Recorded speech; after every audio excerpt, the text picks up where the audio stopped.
wasiirka cadaaladda, wasiirka warfaafinta, wasiiru dowlaha wasaaradda arrimaha dibadda, taliyaha qaybta, taliyaasha kala duwan iyo guddoomiyaasha gobolka, dhammaan shacabka Soomaaliyeed oo ku nool gedo khaasatan Buulaxaawo. Assalaamu calaykum waraxmatullaahi wabarakaatuhu. Salaan kadib marka ugu horeysa waxaan ka tacsiyeynayaa ahladii iyo qaraabadii lagu laayay dagaalkii xaqdarrada ahaa oo beled Xaawa ka dhacay. Waxaan leeyahay intii dhimatay oo xaqdarro ku dhimatay Ilaahay jannada ha ka waraabiyo, intii dhibaatay dhaawac soo gaarteen Ilaahay ha caafiyo. dadkaas xaqdarra lagu laayay xaqooda inay helaan waa loo baahan yahay. waxaana ka hadlay wasiirka cadaaladda in arrintaas la baaro, cid allaa ciddii lug ku yeelatana cadaaladda la hor keeno. qodobka labaad, Soomaaliya dal ay leedahay, ciidan ay leedahay, dad ay leedahay. ciidankeeda waxay ku dhaarteen inay difaacaan xuduudooda, baddooda iyo cirkooda. ciidankii halkan joogay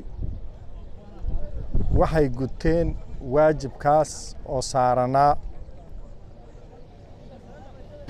ciidanka xoogga dalka meel kastoo ay joogaan iyo ciidamada qalabka sida waajibkaas waa saaran yahay, waajibkaasna waa inay gutaan. qiibaha kala duwan oo ciidamada qalabka sida qiibta 43aad oo taliyaha halkana la jooga aaday u mahadsan yihiin shaqadii ay qabteen. waana dhisaynaa, dib u habeyn waan ku samaynaynaa ciidamada meel kastoo ay joogaan.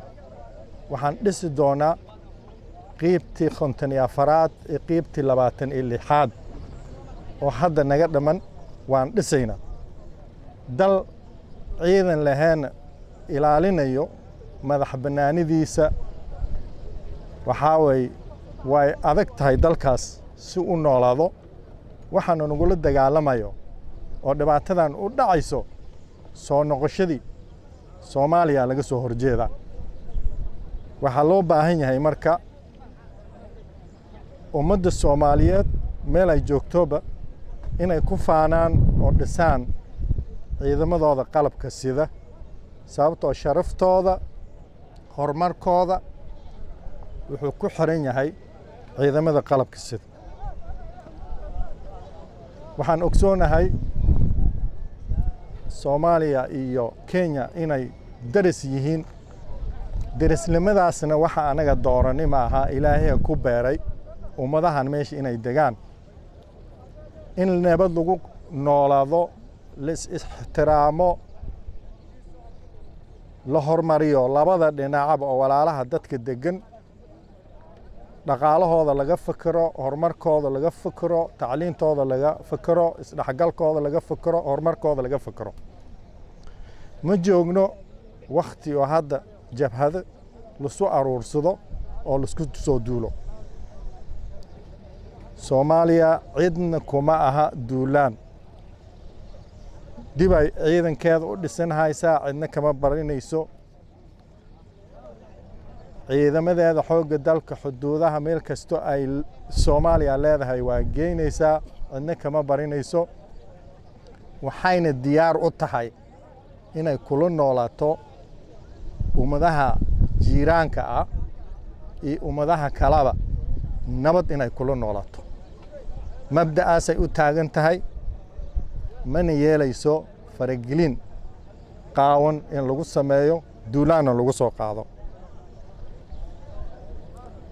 waxaan u hambaliyeynayaa ciidamadeena qalabka sida oo waajibkooda gutay ee dhiigooda huray. waxaa hortooda yaalla laba cadow oo al-shabaab la yiraahdo geeska Afrika dagaal kula jira waddamada dhan caalamkana kula jiro ooy ahayd maanta dagaalkii halkan lagu galay in ayaga lala galo oo dalka laga xoreeyo wiilashii Soomaaliyeed oo la qalday halkan ku dhamaaday mase lagu qabtay waxay ahayd in dagaalkii al-shabaab aan kula jirno ay galaan oo dalkooda xoreeyaan dawladaha soo caawinayana waxay ahayd in al-shabaab dalka si looga saaro lahay ka shaqayn lahaayeen marka waxaan lahayn cadow kulligeena cadowgaasaa laga soo leexday waxaa loo soo leexday in ummaddan la dhibaateeyo marka waxaan leeyahay cadowgaas in lala dagaalamo wiilashii la soo qalday iyo ciddii soo qaldiba Soomaaliya waa Soomaaliya waayna jiraysaa waxaana ku noolaan doonaa dadka gobonnimada xornimada iyo midnimada ka shaqaynaya kuwaasa daacad ahoo ilaahay guuleynaya cid alla ciddii ajnabi soo wadato dagaal dalka la gasho oo ummadooda baabi'iso waa la ogsoon yahay inay khiyaano qaran tahay wiilasha la qalday gacmahayna waa furan yihiin dalkiina waa la idin joogaa dalkiina imaada ka shaqaysta noqda ciidamada qalabka sida cadowga ka difaaca waajibkaasaa idan saaran dal kale ma lihidin ummadda Soomaaliyeed meel kastoo ay joogtaba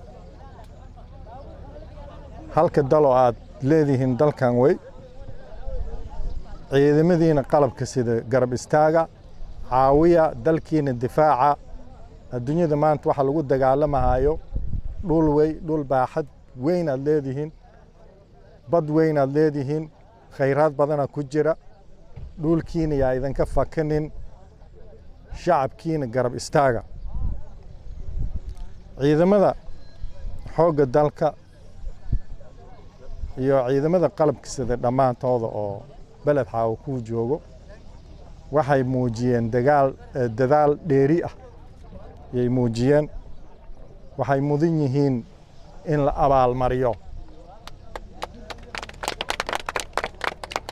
haddaba anoo wasiirkii gaashaandhigga waxaa halkan ka soo jeedinayaa ciidamadii xoogga dalka qiibahooda kale iskugu jiro in la dilacsiyo dhammaan ciidamada qalabka sida in la dilacsiyo yaan soo jeedinayaa